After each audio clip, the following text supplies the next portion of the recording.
Yeah, hey, here we go. What is up? Wait, I got nothing. What's up, guys? You got the Chief here. I am here with The Americano. the What's up, Americano. folks? Point wrong. Yes. Hopefully this week you guys can hear me so much better. We read the comments. Can't really listen to them, but hey, congratulations, Judge Amy. Is it Coney? Is it Coney or Comey? I think it's Coney Barrett. Coney, is that Comey Barrett? No relation. Oh no. Coney Barrett, who just got confirmed today. Wow, it's really interesting because watching just bits and pieces, it looked like an infomercial for the Affordable Care Act as opposed to any type of real hard hitting questions to someone who's coming up, because I guess they didn't have anything. But congratulations. Yeah, no, look, man, as I get older, and as old fashioned as this sounds, I mean, frankly, the more, look, not like ultra conservative, like seeking out to be a conservative, but just basically being like a constitutionally minded individual that leans towards a conservative, right, is like, that's music to my ears, and again, it's a woman, so again, it just shows the lack of chauvinist mindset, from the executive leadership. And yeah. I think that feminists are tremendously happy right now that she was the one that which one though, the second wave or the third wave? Yeah, because there's two different camps. But yes, congratulations, feminists. You guys, you did it. Keep fighting on. And congratulations in general to just Americans, because, watching that, I feel like we got a good one there. So, we'll see. Yeah, she seemed like she was, if not of anything, she seemed like she was really, really smart, man. Yeah. Yeah. And poise. She had a great poise. So, so we have been traveling. We traveled last week. We were very logged a lot of miles. Very fortunate you logged a lot of miles as you drove. But we travel with the Major Williams campaign.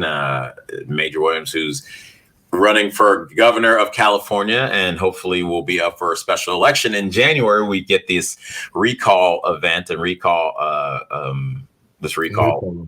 of Newsom put together. So yeah, B, you want to lead the way? Where did we first stop, man? It was man. Obviously the state of California is big geographically. We knew that we were going to basically set up camp right by the state capitol in Sacramento, right, about 5.5 hours north of LA. In the state capitol, next door, across the street. Yeah, right by there. But I knew we had to do some driving inland into the state, up north. So yeah, I can't talk about how much of a good time it was, really. Just meeting and being in those small communities. In Yuba City, Red Bluff, and Durham in particular, but also stopping at multiple cities in between. And then obviously just sort of seeing that part of the state, which I had never seen. It was really it was really cool. A touch of home, again, being from the Midwest, it was such an agricultural area. It was a cowboy area. It was a lot of just really red-blooded Americans. Shout out to Red Bluff. Yeah. Carlos Zapata, our guy at if you haven't seen him give the city council a new one, is a very, very great watch. I'll put it in the description below. Don't forget to share and subscribe. But yeah, no, we went around. I was fortunate enough because I got to fly in, and you drove in with everything else. But I was able to fly with Major, and we got to spend some really quality one-on-one time, and just kind of what he's about, what his focus is. It's when people start really looking into this guy and they get to see him, and one of the things we heard over and over from people in these small towns just was like, people, candidates don't come around ever. So I've gotten we've seen some statements on our video we posted about Major, that one little interview we were doing, and people were like, well, I saw him marching with BLM and after George Floyd, and he supports that, and he's like, he tells me, no, I'm watching this guy talk to people, talk to them directly when they ask questions as we're walking down the little old town Sac, and being questioned on that and saying, look, that wasn't the right thing. I thought it was the right thing at the time. It's not the right thing anymore, so it's like, look, I think again, as Californians of tax-paying citizens of California for the last 15 years, we've again witnessed 16. Hey, 16. It was October 16. Yeah. Yeah, but we've obviously witnessed the decline of the state, right? From a lot of different angles, right? The rise in homelessness, the rise in income disparity, right? Rent, all of them really important factors. Gas taxes, all of these things have sort of spiraled out of control, and in particular during this COVID lockdown, as you and I have become more familiar with again the executive orders that Gavin Newsom has put in place to keep certain industries closed, and how he has bypassed sort of the legislative mechanism of basically dictatorial rule in the state of California. So again, we had the benefit of sort of going to again Yuba City and meeting the young lawyers that are working on behalf of the constituents to get the state open back up. There was a lawsuit, right? They were suing Gavin Newsom. That was that was really interesting to see. Like they went to court, and Major, because it was a lottery, right? So it was a lottery for people to get in, and Major was one of the lucky ones to be able to get in. So you have the governor being sued. He's not there because most people don't expect him to be there because he's so busy not managing the forest. See, there was another fire broke out there in San Diego. Good luck, guys. But lack of forest management, but he's not even there. And the guy running to replace him is sitting in the courthouse, like right behind, listening to everything. And again, furthermore, I think it's obviously important that we take whatever whatever legal action there is to get the balance of powers more in line, right? So that Newsom isn't the only one making the decisions. But speaking again, we were in Yuba City for the better part of most of the day, and again, just standing out there in a suit, and again talking to multiple individuals that were talking about basically the excitement of just having the court case there, having the number of people that were there supporting Major Williams, people there that were supporting President Trump and other Republican candidates, simply just again as fed up citizens. And the thing about Major that got me is he's wearing this suit, and there was no cloud in the sky, and the sun's just right on everyone's. It was nice and hot. And he's talking. Oh, can I have a question? Yeah, taking pictures. It's from what I gather from him and what he said himself, it's about the people. So I'm going to sit there and meet everybody. If whoever wants to come up and talk, that's what we're going to do. And he says look, you thought that was normal. And you see these people we're looking at, again, I'll say it again, the culmination of bad policy for years and years and years. So again, when we're going to these events and there's the kind of excitement that there is around Major's campaign, right? It's again, as Major will say, it's a people are united in their frustration. Maybe it's the parents that can't send their kids to school, or maybe it's the business owner that has to keep their doors closed. There's so many different people that are frustrated right now. And again, we see that down in the 43rd with Joe Collins and Maxine Waters. And, there's people that are really upset. They're fed up politically. And again, I think that's leading to a shift in political thinking and ideology, to be honest. Especially out here in California. And you're saying, speaking of policies, I just wanted to run down real quick some of the policies he has for this upcoming holiday season for Thanksgiving. So some of the rules here by Comrade Newsom is gatherings that include more than three households are prohibited. The host should collect the names of all attendees for contact information. All gatherings must be held outside. Attendees may go inside to use restrooms as long as restrooms are frequently sanitized. So, hey, at least you get to hire somebody and give back to the economy. Seats must provide at least 6 feet distance in all directions, front, back, side to side. We have any food or beverage at outdoor gathering must be in single-serve disposable containers. But I thought we were trying to save the environment. That's a lot of containers. All right. People who are singing. Oh God. People who are singing or chant. I haven't seen this one. Chanting are strongly encouraged to do so quietly or at a at or below the volume of normal speak. So you can talk normally, but you can't sing at that normal tone because the singing is what changes the ability to get COVID or not. Oh my God. Everyone at the gathering should frequently wash their hands with soap and water or use hand sanitizer if soap and water are not available. A place to wash hands or sanitizer must be available for participant to use. I think most houses have sinks and soap. So people at the gathering may remove their face. Oh, thank you. You may remove your face covering briefly to eat or drink. Eat or drink as long as you stay 6 feet away from everyone outside their own household and put their face covering back on as soon as they're done with the activity. So eating and drinking is an activity that's one of the activities you can take your mask off with. Gatherings should be 2 hours or less. The longer duration, the risk of transmission increases. So that's here in California, everybody. Yeah. Yeah, I mean, it'll probably go off as well as 4th of July did. Yeah, that was amazing. That was amazing, those videos. But like, look, it's ridiculous. It's again playing into the idiocracy. It's the tyranny that won't stop until he's forced to stop. That's what it is.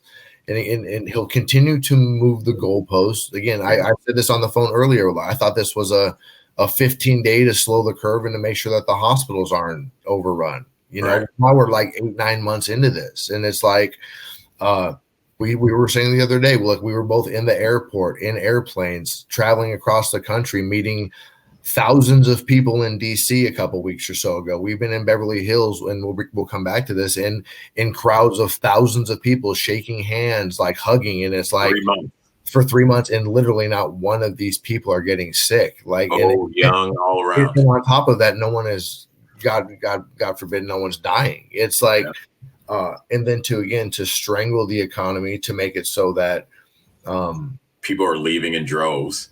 Yeah. Like you saw the U-Haul truck numbers, right? It's like it would cost people like almost 3 times as much to take it from California to other states as opposed to other states coming here. Like they don't want, so it's like this is, and it baffles me because I had a guy come at me on my page on my personal page, Siaka Massacre, because it's out there now. On my personal Instagram page, after I posted something about what Kanye said about liberals, and he's like, well, I'm a liberal and I don't do this, but I don't listen to Kanye. So, to me, when you make a comment in public or on a public site, then it's like, well, you want to talk.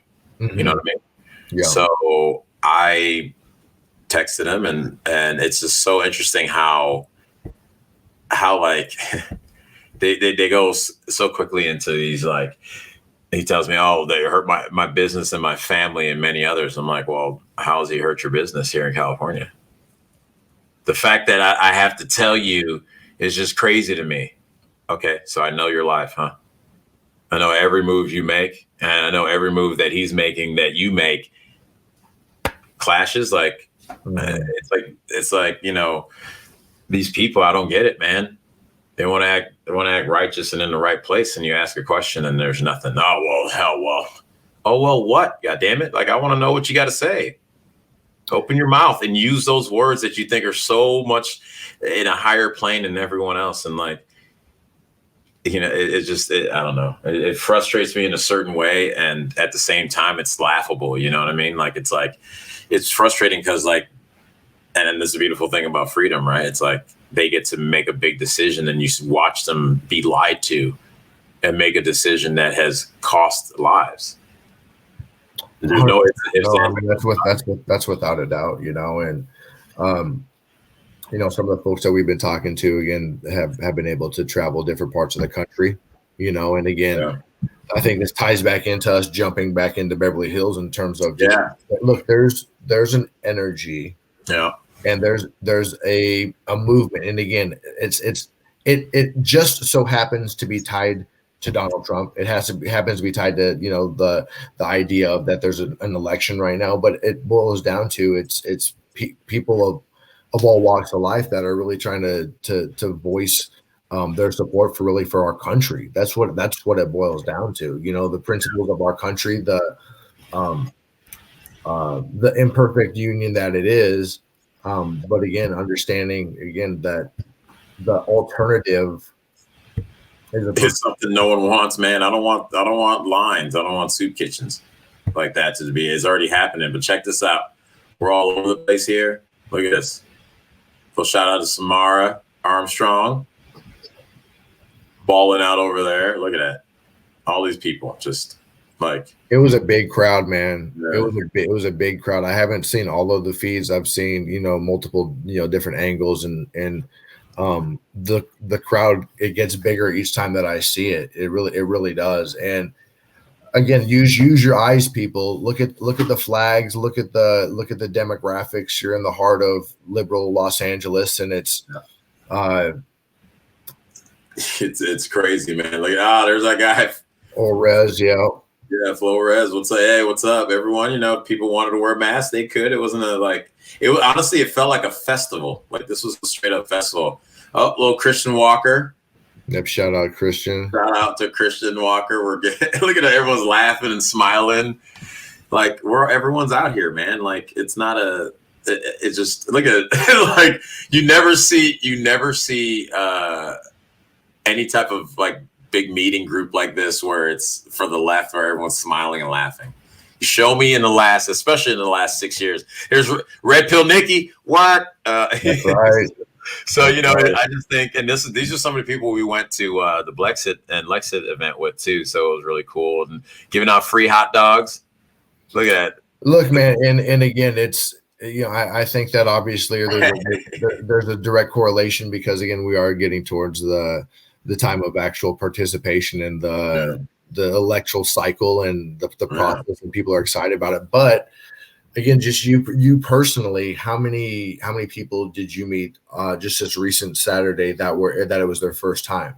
Oh man, I mean, like a lot of people. It felt like at this point it was about the same amount of people that we always see there. The regulars, yeah, it was like regulars, and then it was like for one regular, it was like a new person. Yeah, and people were like, "Yeah, first time, man!" And a little shout out to Cardi B and her ex-husband. What's the guy's name? Little something or Rap? No, just I believe it's Offset, not Little Offset. Just Offset. I don't know, man. It doesn't matter. But yeah, they tried to run over some Trump supporters during the march because they said they were being attacked. Oh man!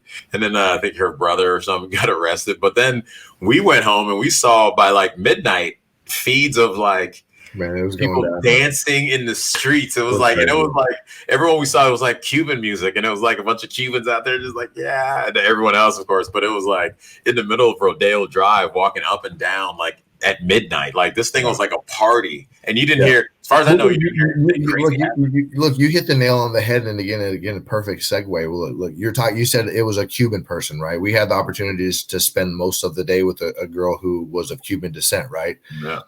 We always talk to see the Dominican girl, right? You always see the Israeli girls. You always see the Persian girls. You always see the Iranian girls, right? And it's like the awareness that these women have, right? Yeah.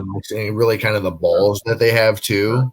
It's really it's pretty stand up, and it's like these people again. I guess what I was going to say was like these people have an awareness to know that their family comes from communist countries. But that was what I was going to say. Yeah. And that's what the girl said. She's like, no, if you're Cuban and you like any pathway to socialism, you need your head examined, because it's so recent. You can go back to, a couple generations away where maybe someone doesn't appreciate it, but Cuba is like right now. Other parts of the world are like right now. Venezuela, shout out to Jorge Masvidal with that great, he's like, oh yeah, that's right. You're not going to turn it, into what happened to those beautiful countries. Yeah. And for his sports reference, he's like, we had a guy who was winning Super Bowls for 3 years, and now you want to fire him and hire somebody who's never won anything, at least for the team anyway. Speaking of which, laptop. Oh man. Woo-wee. Yeah, man. I haven't dug on the laptop as much as you have, but I'm going to make a comparison that's going to make a lot of sense.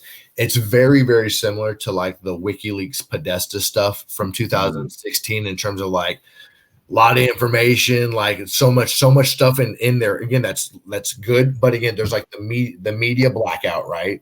A part of it. But there's this other world where these documents are just circulating. And again, they're real documents. They're from his laptop. They're the laptop that he signed off, in terms, and then didn't pay and then lost ownership, right? Yeah. But I'll say the one big thing that's different in this is that we know this in just media. What sells? Sex. So this is full of that, buddy. Like it is, and in some terrible, terrible levels of that stuff where it's like we don't know the age, but it doesn't look good. But there's a lot of that. It's like next level stuff. It's. I mean, just a few things I've seen, and I've been purposely trying not to. Because somebody send me a video because they're on Saturday. They were just dropping them. Yeah. And now we know that it's not only just like Giuliani and his team, it's also, some Chinese agents too, who are like, nope, we're going to switch this over too. So it's coming from both ends. Mm-hmm. And somebody said it to me before the rally. I was like, nah, I don't want to put my mind there, but I've been getting some things and you're just like, and I feel like what I've been getting has been a tame version and it's still bad. Like that's what again, you're not doing the dive into it. And again, I think I mentioned this the other day to someone else that was sort of like in the business world. It's like, you know how long it takes to go through 20,000 emails? You know what I mean? It's like, you got to have a team to do it. And obviously you're using keyword searches and like that, but obviously they were using code names and this, that, and the other. So again, these things are slowly coming out. And again, we can speculate again on October 26th as much as we would like, right? Everybody else hearing that other things are going to continue to come out, more damaging things, both to Hunter and obviously the Biden family at large. But again, it just speaks to, just what we have found out. Obviously, how he was being paid by the Chinese, obviously how he's being paid through the Ukrainians, obviously how Joe was having to take a cut from Hunter, and obviously from everybody in office. From everybody, and the new stuff that came out about his brother making all that money in Iraq, and again, about his niece, about him getting, crossing the line there, and about the emails of the woman that was his brother's wife that he ended up marrying and saying, I put my kids at risk. And everyone just kind of shrugged it off like that's just how it works. Yeah, man. And driving in an official vehicle with a crack pipe. Yeah, man. The dude was real reckless, and the fact that the thing additionally that makes it serious, and again, it's like, look, man, have political figures, family members in the past been messed up? Yeah, through our history, without a doubt, right? So again, I'm not people's family members are messed up. I'm not excusing that in any way, shape, or form, because what him doing what he was doing opened up the door to blackmail. It opened up the door to extortion. It opened up these real things that have a real world effect on the country and the citizens. Yeah, that's where it has to be nipped in the bud. It has nothing to do with Biden and these binges that he was doing, because frankly, do what you want to do, to be honest with you. But when it leads to them being able to pull the strings of pops because they have these damning documents, this evidence that they hold over your head, which has been the history of politics since the beginning of time. Yeah. That's when it gets real suspect, man. Well, it's something that we've talked about for a long time, and like it, something I really believe we're watching the fall of the Democratic Party as we knew it, the baby boomer generation, and as we see it, like any collapse of any empire, conglomeration, or whatever, it's like as it falls, you start to see the reason why it couldn't stay up. Mm-hmm. Like you can't have a guy going around doing some of the things you hear him do to, like, as much as to daughters of the president. It's like this guy was going around doing, and that was a loose cannon. Yeah. So who was doing, and that was okay. So who was doing stuff that was just as bad, but they weren't a loose cannon? Yeah. I mean, we've seen Joe sniffing hairs of little girls, little ones. Mm-hmm. We've seen him, grabbing them in ways where you'd punch him if you were their father, because you're like, what are you doing, dude? Yeah. We've seen that, and now like, And I told it's you always, they're starting to come up with those ties back to that Pennsylvania sort of that publicly ran pedophilia stuff with the Sandusky's, and apparently Sandusky was on the board again of one of Bo Biden's boards, one of his organizations. So again, it's just ugly. Who was Bo Biden? It was Hunter's older brother. That was in the military. And then What a guy, right? And then, yeah, he died of cancer. He was the attorney general for the state of Delaware for a amount of time, and then he died of cancer. And then Hunter married his wife, and then cheated on her with a bunch of strippers. And then apparently made his nieces feel super weird. Yeah, well, no, that's what I'm saying. It went beyond. It speaks to, again, just the founding fathers of the idea of term limits, because when anybody's in politics for 47 years. You have no choice but to be part of this machine and this thing so far out of touch with basically what's going on in the real world, because he's lived in this, Senate bubble. And, again, we know how untouchable those individuals are in the whole grand scheme of things, and then move that basically position of power to vice president. Right. And then it just looks like he leveraged that position. Again, just like a lot of other politicians do. But again, it seemed like he did it in a super gross way, and he would do it way, way more. If he's obviously able to become president. Yeah, well, of course he would. I mean, it's then you're untapped, and it's a reason why you said, like, the mechanism. It seemed, man, the older you get and you start seeing this stuff and the level of the corruption that's coming out, you're like, man, these guys put together a document because they must have studied history. Like, they had to have studied history, because every angle they covered. Yeah, and it's like you're watching what's going on, and you're like, "Whoa, dude! Like, this stuff is pretty." Like, because the more that comes out, having a free press to a certain extent, and the press now becoming like the internet is the free press. Having that is like, that was the fourth branch of government in a way, because that freedom of speech of number one, so that if the other three are kind of being shady, that one hits and is still in the vote. It's still in the vote. And people don't, and to vote for that local. Remember, you guys got to vote local, man. It's not just about the president, because these taxes are not being raised by Donald Trump here in California. And look, you've said it, and you say it even with more frequency than me. And obviously it's an important message for everybody. Is, I think during this whole COVID thing, we've sort of like been able to sort of re-identify as people what's important to us, right? Yeah. Obviously, it's our kids' education. Obviously, it's our health, staying as healthy as we can. Obviously, it's maybe participating as maybe a little bit more in local government. And again, you say it, like, run for your school board, run for your local city government. Yeah. Start holding these people accountable. You don't even have to win, but just get in a situation where you're able to put these people to task for the policy. There you go. And it's like, especially for the school stuff, we gotta, that's one thing Major's talking about. We got to break up these unions, these school unions, and these police unions, so that we can actually have a working apparatus that educates our children and accountability. With accountability, and a police force with both of those that actually protects the citizens, but more importantly, an accountability to the level of individuals that have the ability to kill on the spot. Like, that's really what it is. It's not the fact that they're just inherently destructive. It's like there is no accountability and it has been for a long time, the way the structure that the union set up, that's been backed and supported by Democrats over the decades. They set this thing up, They set this thing up where the people don't even feel like they can really do anything in their own community, when that's what this whole thing is about. This experiment is about, is you guys take care of it. We're not the ones. Yep. It's about making some type of minimal commitment, from a time and energy standpoint. And again, we all do that in our lives in other ways, right? Yeah. Whether it's something that's more recreational, but again, it's like, if we're not going to slowly take back our government, right? And again, that starts at the super local level, all the way up to the state governor, all the way to obviously up to the congressmen, senators, and president. The more people that you can have be on the front lines for these, again, community issues, whether you're talking about curriculum in the schools, or you're talking, again, those issues that are, again, so local. And again, it doesn't matter if you're in California or Idaho or Wisconsin, you can get involved and you can try to apply, a better moral compass. Where again, it's not going to be perfect, but again, we're not going to be striving for this dystopic thing that I think a lot of people got comfortable with. Yep.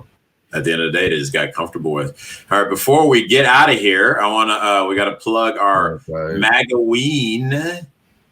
Magaween, where I will be speaking. Chiefs in the house. Chiefs in the house. Yeah, at my first speaking engagement with awesome people like Earl Weber.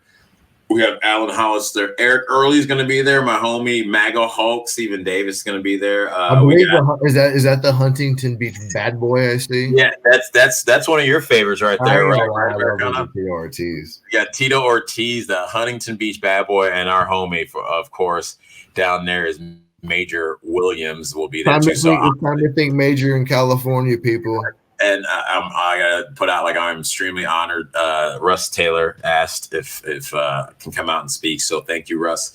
Really appreciate it. And more importantly, thank you guys for tuning in here and watching us talk about how we feel about politics. Dude, and again, it's so awesome meeting folks in real life. Yeah. It really is, man. It makes my day. I know we talk about it when we leave, and I know again sometimes in the heat of the passion and when you're getting lambasted in your private messages and on your text messages from people that don't agree with you, it really feels good to be able to talk with somebody who you can connect with and sees where you're coming from. And again, having like people come up all weekend and just thank you for what you're doing. Yeah, you're changing the world. Yeah, keep going. Thank you for your work. Like, it's something that doesn't feel like work to us. We talked about this before because it's a passion. It feels right. And honestly, guys, like the fact that you are saying these things and you're sharing our videos and you're backing us the way you are. I mean, from all over the world, from Italy to Spain to England, Berlin, Australia, everywhere. Canada. Yep. That, like, honestly, it makes those other things that we deal with people close to us definitely not sting as much, if you will, and it keeps us going. So thank you. And I would like to leave the show with this one, as we talked about, we the people. JFK said, ask not what your country can do for you, but ask what you can do for your country. All right. We'll see you guys later. Thank you for watching. Much love. Stay safe. And we'll talk to you soon. God bless.